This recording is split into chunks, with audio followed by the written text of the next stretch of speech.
हाँ, तुम कौन बोल रहे हो? कब? ओके, तुम वहीं ठहरो, हम पहुंचते हैं। बशीर! Yes sir.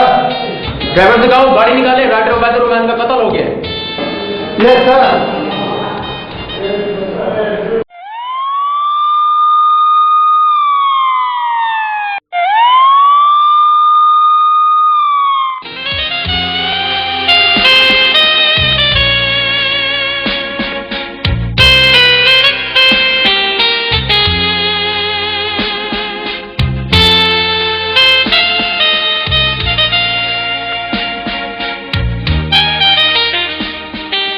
मशहूर नावल निगार अनहोनी जैसे बैनुल अक़वामी शोहरत याफ्ता नावल के मुसन्निफ उबैदुर रहमान के कत्ल पर अवाम में बेचैनी की लहर दौड़ गई। मशहूर नावल निगार उबैदुर रहमान को उनके घर पर कत्ल कर दिया गया है। पुलिस मौके पर पहुंच गई है और तहकीकात जारी है। तुम कब से उबैद साहब के साथ रहते हो? और इस फ्लैट में और कौन कौन रहते हैं? पिछले 15 साल से उनके साथ हूँ और इस फ्लैट में सिर्फ हम दोनों ही रहते थे।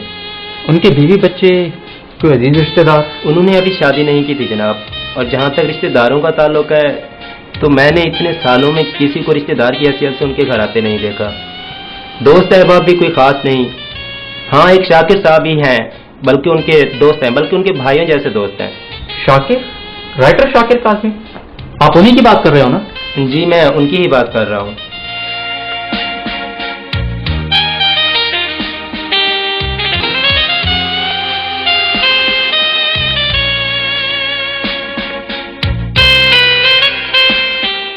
खत? कैसे खत? किसकी तरफ से आते थे वो खत?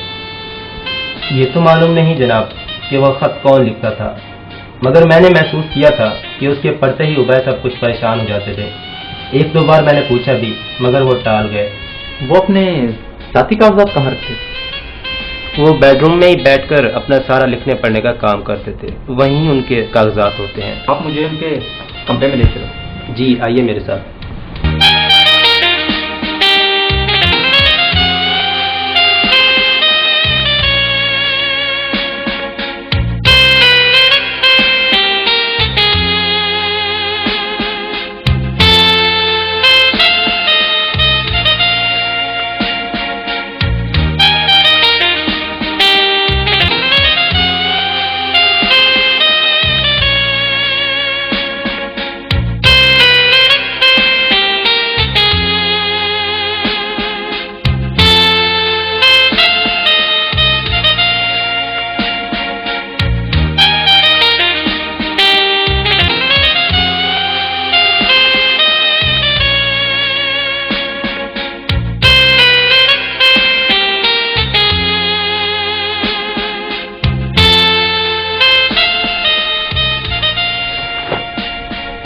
नावल अनहोनी के पब्लिशर के साथ मुआहदा?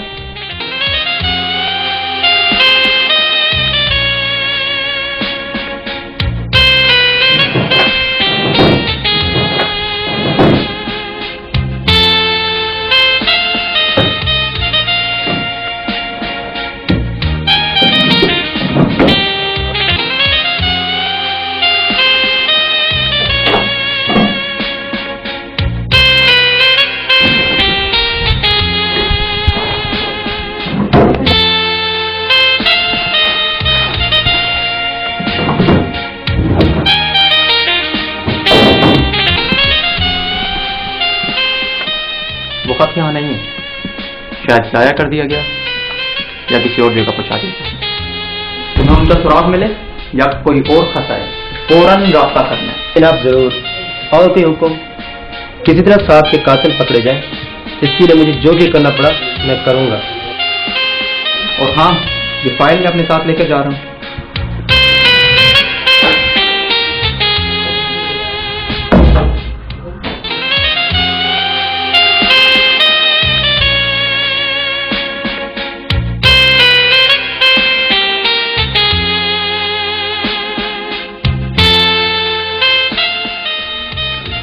मैं अली हूँ, उबैदुर रहमान के सिलसिले में आपसे कुछ मालूमात चाहिए, इसलिए हाजिर हूँ। जी जरूर, पूछिए क्या पूछना चाहते हैं आप? शाकिर साहब, मुझे मालूम हुआ है कि उबैद साहब कुछ खतूत की वजह से परेशान थे। कैसे खतूत? मैं उबैद की जिंदगी की हर बात से वाकिफ था। मुझसे तो आज तक उसने किसी खत का जिक्र नहीं किया।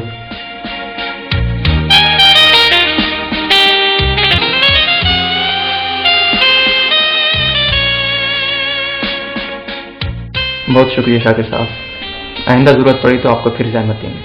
जी क्यों नहीं, आपको जब भी जरूरत हो याद कर लीजिएगा। वैसे भी उबैद मेरा दोस्त नहीं, मुझे अपने भाइयों की तरह अजीज था। इजाजत दीजिए, अल्लाह हाफिज। अल्लाह हाफिज।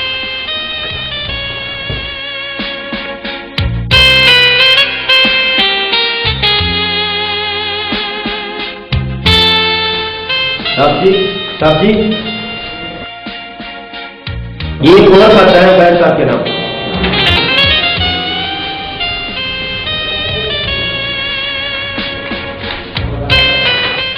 डियर उबैद, आदाब। मैं इतने दिन से तुम्हें समझाने की कोशिश कर रही हूँ, मगर तुम मेरी बात को संजीदगी से नहीं ले रहे। शायद इसे कोई मजाक समझ रहे हो। अब मैं भी तुम्हारे मज़बूत जवाब का इंतजार करते करते थक गई हूँ, इसलिए अब मैं वही करूँगी जो मेरा दिल चाहेगा और जिसके बारे में पहले ही तुम्हें बता चुकी हूँ। आपकी अपनी रोशी।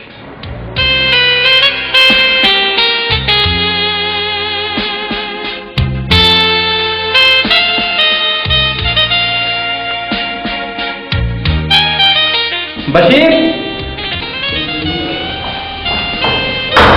Yes sir. ये खत साथ लेकर मुतलका डाखाने जाओ, इस बारे में मालूमात हासिल करो। ये किसने भेजा, कब भेजा, जल्द अज जल्द रिपोर्ट करो। Yes sir. मकतूल उबैदुर रहमान के सारे नावल आपकी कंपनी से पब्लिश होते थे ना? जी नहीं, पिछले 2 सालों में जो भी नावल उन पे प्रिंट हुए हैं वो हमारी कंपनी ने किए, और इससे पहले वो मुख्तलिफ कंपनी के साथ काम करते रहे हैं। उनका आखिरी नावल अनहोनी, जिसने बैन अवी शोहरत पाई, आपने पब्लिश किया ना? जी हाँ बिल्कुल, वो तो बहुत कामयाब रहा है और इसका कई जुबानों में तर्जुमा भी किया गया था। उबैद साहब का कोई खानदान, कोई रिश्तेदार नहीं। इस सूरत में नावल से हासिल होने वाली रकम तो कंपनी यानी आपके पास ही रहेगी ना? इस सिलसिले में अभी तक कुछ वादा नहीं हुआ। बेहतर है कि आप उनके वकील से मिल लें। वो तो मैं मिल ही लूंगा, मगर जरूरत पड़ी तो आपको भी जहमत देंगे।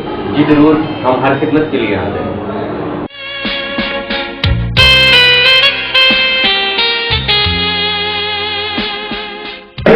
सर, ये खत 23 तारीख को पोस्ट ऑफिस पहुंच गया था। लेकिन उबैद साहब के घर तो ये 25 तारीख को पहुंचा था। सर, 2 दिन सरकारी छुट्टी की वजह से ये खत ताखीर से पहुंचा। भेजने वाले के बारे में कुछ मालूमात हासिल हुए? यस सर, मैंने उस पोस्ट ऑफिस जाकर भी तहकीक किया है। वहाँ से पता चला है कि ये खत और वो मुल्तान की रहने वाली है और 2-3 सहेलियाँ उसके साथ मुलविस हैं।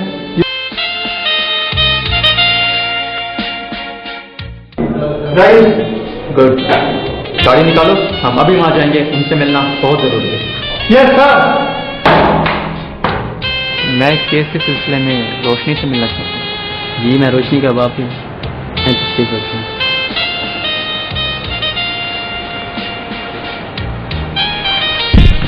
आप किस सिलसिले में रोशनी से मिलना चाहते हैं? उबैदुर रहमान कत्ल केस के सिलसिले में। क्या कत्ल? जी हाँ, कत्ल। आप अपनी बेटी को जल्दी यहाँ बुलवाएं, उनसे पूछगछ करनी। वो तो इस्लामाबाद अपनी खाला के घर गई हुई है, मगर मैं आपको यकीन दिलाता हूँ कि वो मासूम है। किसी कत्ल से उसका कोई ताल्लुक नहीं हो सकता। बुजुर्गों, हम भी किसी सबूत की बिना पर यहाँ आए हैं। वो इस्लामाबाद कब गए? 25 तारीख की शाम को। 25 तारीख। उसका इस्लामाबाद जाने का इरादा पहले से था या अचानक गए?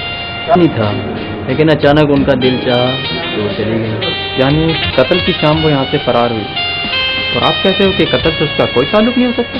यार नहीं जनाब, वो तो ऐसे ही। आइए बैठकर बात करते हैं।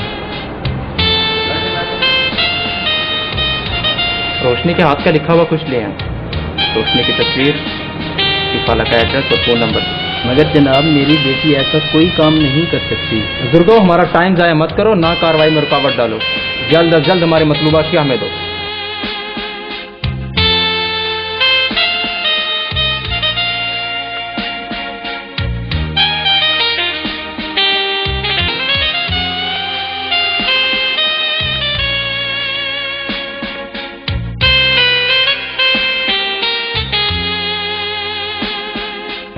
जनाब, जनाब, मेरी बेटी मासूम है, जरूर उसके खिलाफ कोई साजिश हो रही है। लेकिन हालात और सबूत तो कुछ और कह रहे हैं। बहरहाल आप फिक्र ना करें, अगर वो बेकसूर हुई तो उसे कुछ नहीं कहा जाएगा। मुजरिम है तो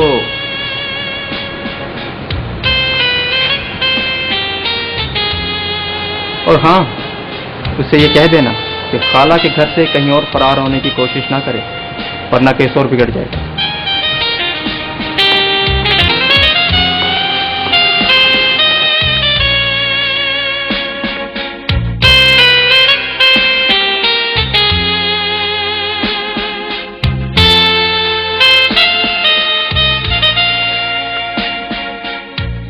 उबैद को कब से जानती हो? क्या ताल्लुक था तुम्हारा उसके साथ? कौन उबैद? मैं किसी उबैद को नहीं जानती।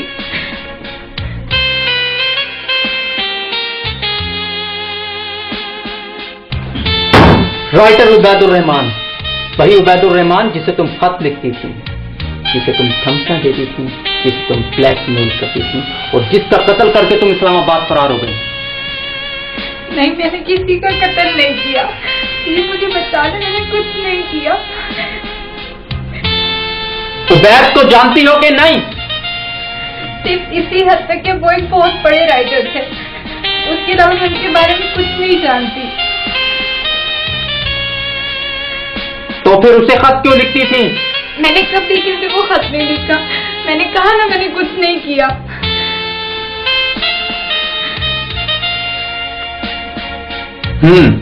तो तुम सच नहीं बताओगी?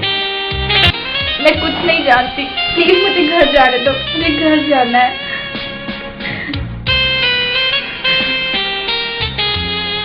जब तक तुम सच नहीं बताओगी, घर जाने से दिल से निकाल दो।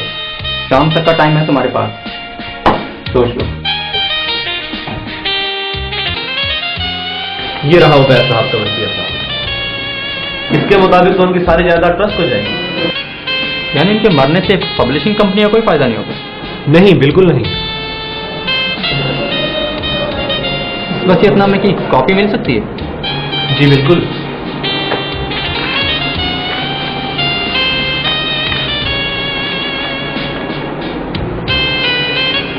बहुत शुक्रिया, इजाजत दीजिए।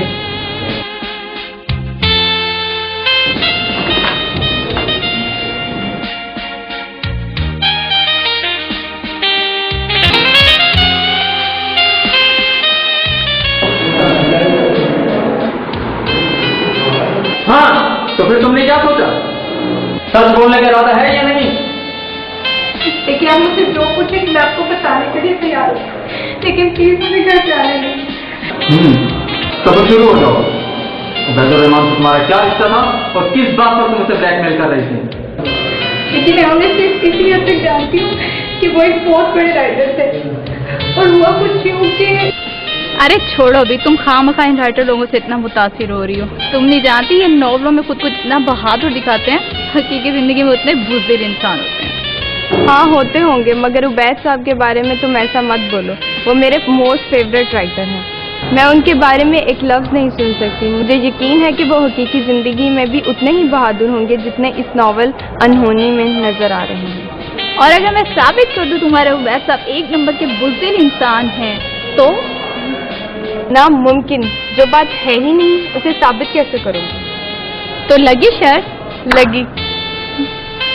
तुम्हारी डेर मैं 1 माह के अंदर अंदर साबित कर दूंगी तुम्हारे उबैद साहब इंतहाई बुज़दिल इंसान है। शर्त हारने के लिए तैयार रहो। देखते हैं, मगर तुम करोगी क्या? हमारा एक आदत था, हम वो जल्द से मिलकर उन्हें सारी सच्चाई बता देंगे, और हमने आखिरी वक्त के बाद यही करना था। फिर अचानक ये सब हो गया। मैंने तो सिर्फ एक शर्त लगाई थी, उसके अलावा मैंने कुछ नहीं किया। प्लीज मुझे जाने दो, मैंने कुछ नहीं किया।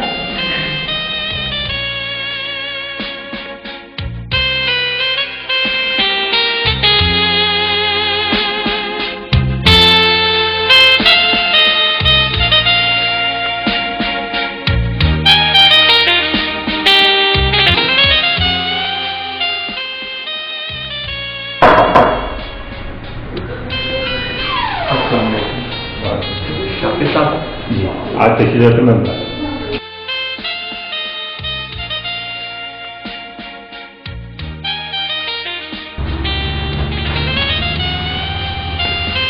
Oh no! रात का दूसरा पहर शुरू हो चुका था। अंधेरे ने पूरी तरह शहर पर कब्जा कर लिया और नींद की देवी हर शख्स पर मेहरबान होने लगी। तभी वो धीरे धीरे चलता ड्राइंग रूम में मौजूद अपनी राइटिंग टेबल पर जा बैठा और चंद लम्हे सामने दीवार पर लगी इस तस्वीर को देखता रहा। इस तस्वीर को देखते हुए इसके होंठों पर बड़ी खूबसूरत मगर पुरस्कार मुस्कुराहट थी, यूं जैसे इंसान अपनों से मिलने अचानक अपने घर के दरवाजे पर जा पहुंचा हो और सब इसे देखकर कितना हैरान हो गए। इस हैरत का तस्वुर करके मुस्कुरा रहा हो। वो अपनी ही बनाई हुई इस तस्वीर के इश्क में पूरी तरह गिरफ्तार था। वो तस्वीर सिर्फ एक तस्वीर नहीं थी, वो इसकी दुनिया थी। वो दुनिया जहाँ इसकी अपनी हुक्मरानी थी और जहाँ वो जो चाहता कर सकता था। कुछ ही लम्हों में इसने अपने आप को इस तस्वीर में जाते देखा और इसका कलम सामने रखे कागज पर तेजी से चलने लगा। अस्सलाम वालेकुम वाली साहब, कैसे हैं आप? अल्हम्दुलिल्लाह। तशरीफ रखिए। आज इतने सालों बाद कैसे याद आ गई हमारी जनाब को? बस यूं समझो कि खुदा चाहता था हमारी मुलाकात हो। मेरी गाड़ी आपके घर के सामने धोखा दे गई और ऊपर से ये तेज बारिश, तो मैंने सोचा यूं ना आपसे मुलाकात कर ली जाए। बहुत खूब, यानी ये बारिश तो हमारे लिए अच्छी रही। चलो इतने सालों बाद आपसे मुलाकात भी हो गई। और सुनाएं, क्या हो रहा है आजकल? जॉब जारी है? अभी कुछ दिन पहले ही रिटायर हुआ हूँ, फिलहाल तो फ्री हूँ। आगे देखें क्या करना। और आप सुनाएं, कैसा चल रहा है आपका लिखना पढ़ना? अल्लाह का शुक्र है, सब ए1। शाकिर साहब, मैंने पूरी जिंदगी ईमानदारी से काम किया, मगर उबैदुर रहमान केस मेरे दिल में हाथ बन कर चुका है। सोचता हूँ मेरी कोई गलती या नाअहली तो नहीं थी जो एक केस सॉल्व नहीं हो सका। अली साहब, आप खामखा दिल पे बोझ ना रखें। बाज़ औक़ात ऐसा हो जाता है। पुलिस कितनी ईमानदार और होशियार क्यों ना हो, मुजरिम अपनी चालाकी से बच निकलते हैं। अगर ऐसा ना हो तो सारे मुजरिम जेल में नजर ना आए। वो फाइल काफी अर्सा हुआ क्लोज हो गई, मैं भी रिटायर हो गया। मेरा किसी के खिलाफ एक्शन लेने का कोई इरादा नहीं। शाकिर साहब, क्या अब भी आप मेरी उलझन दूर नहीं करेंगे? क्या मतलब है आपका? मैं बोला कैसे आपकी उलझन दूर कर सकता हूँ? शाकिर साहब, इतना तो मैं जान गया हूँ कि इस कत्ल से आपका गहरा ताल्लुक है, लेकिन पूरी स्टोरी मुझे आप ही बता सकते हैं। प्लीज मेरे जहन से उलझन दूर कर दो। आपकी बात इतना यकीन से कैसे कह सकते हो? शाकिर साहब, इसे महज इत्तेफाक समझें कि कुछ दिन पहले ही मैंने वो नॉवेल अनहोनी पढ़ा और आज अचानक आपके घर आ पहुंचा। ये पेंटिंग जिसके गिर्द सारे नावल की स्टोरी घूमती है, ये ड्राइंग रूम, ये माहौल, इन सब चीज़ों को देखते हुए मैं ये बात यकीन से कह सकता हूँ कि वो नॉवेल उबैद साहब से नहीं, आपकी तकलीफ है। अली साहब, आज तक ये राज मेरे सीने में महफूज रहा। बेकसूर होते हुए भी मुजरिम होने का एहसास मुझे सताता रहा, मगर आज शायद ये सब कुछ आपको बताकर मैं एहसास जुर्म से निजात हासिल कर पाऊँ। कभी सोच भी नहीं सकता था कि मैं उबैद को कत्ल भी कर सकता हूँ। मैं सच में उसे अपना दोस्त नहीं, भाई मानता था। हमारी कोई बात एक दूसरे से छुपी हुई न थी। जब मेरा नावल अनहोनी मुकम्मल हुआ